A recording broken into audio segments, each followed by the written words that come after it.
আলুর কেল 1 হাত পরে পরে, তারপরে বাইয়ে কেল টেনে দিচ্ছে। কেল টেনার পরে তার মধ্যে আমরা আলু লাগামো। কে কে এইভাবে আলু লাগায় তারা কমেন্টে জানাবে অবশ্যই।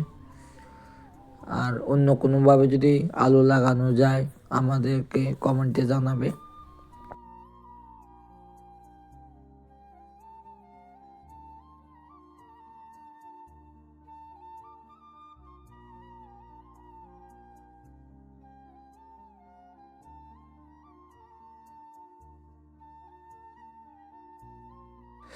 আমি আর মা আলু লাগানো স্টার্ট করে দিছি। কিভাবে লাগায় দেখো, আমরা একটা আলু, 3টে আলু হাতের বাইরে দিতেছি। একটা আলু আমরা 6 ইঞ্চি, 6.5 ইঞ্চি গ্যাপ দিয়ে আমরা লাগাইতেছি। 6.5 ইঞ্চি গ্যাপ দিয়ে আমরা আলুটি লাগাইতেছি। আমরা স্যাররা কইছে যে আমরা 6 ইঞ্চি যখন গ্যাপ দিয়ে যখন আলুটি লাগাই।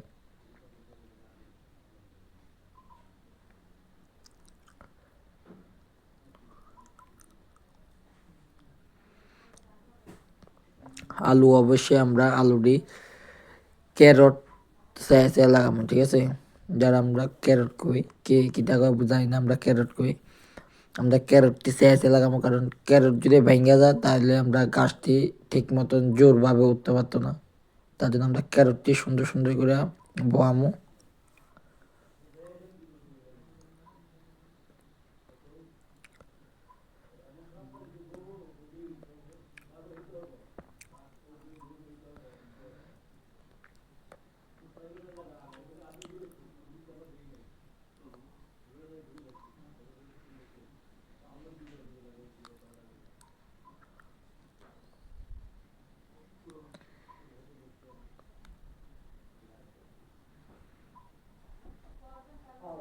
আলু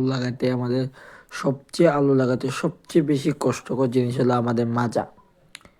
আলু লাগাতে গেলে আমাদের মাজা এত পরিমাণে ব্যথা হয়ে যায় আর বলে আর লাভ নেই। বেশি পরিমাণে মাজা ব্যথা করে। তার কি করেন, আমরা তো লাগাতে হইব না, তাই লাগাই। তারপরে আমরা চালি দিয়ে দেবো। বিবিসি ক্রিম দেন নাই দিকা আমাদের ঘরোয়া পদ্ধতিতে আমরা লাগাই দেবো। তারপরে আমরা চালি দিয়ে দেবো, কারণ চালি দিলে যে আমরা যে ওষুধ দিই ওষুধ তো দেবো। ওষুধ দেওয়ার পর সাইডের মধ্যে ওষুধ আটকাবে। তারপরে আমাদের কেটে যে আলু লাগাইছিলাম এই আলুটি কোনো বাইরের ব্যাকটেরিয়া বা এই অন্য কিছু জিনিসের জন্য অ্যাটাক না করে, তার জন্য আমরা ছাই দিয়ে দেবো।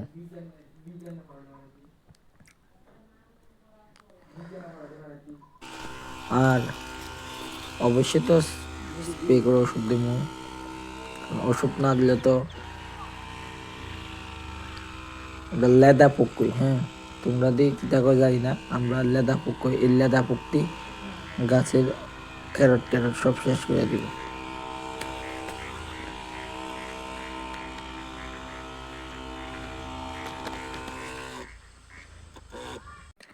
এখন আমরা আলুর মধ্যে মাটি দিয়ে দেবো। মাটি দেওয়ার পরে দেওয়ার সাথে সাথে আমরা একটা জিনিস দেখতে হইব যে মাটির মধ্যে যেন বড় বড় কোনো মাটির চাকা যেন না থাকে। কারণ বড় বড় মাটির চাকা থাকলে যে অঙ্কুরটা বাড়িব অঙ্কুরটা ভেঙেও যেতে পারে, না হলে নষ্ট হয়ে যেতে পারে। তার জন্য আমরা মাটি দিয়ে দেবো।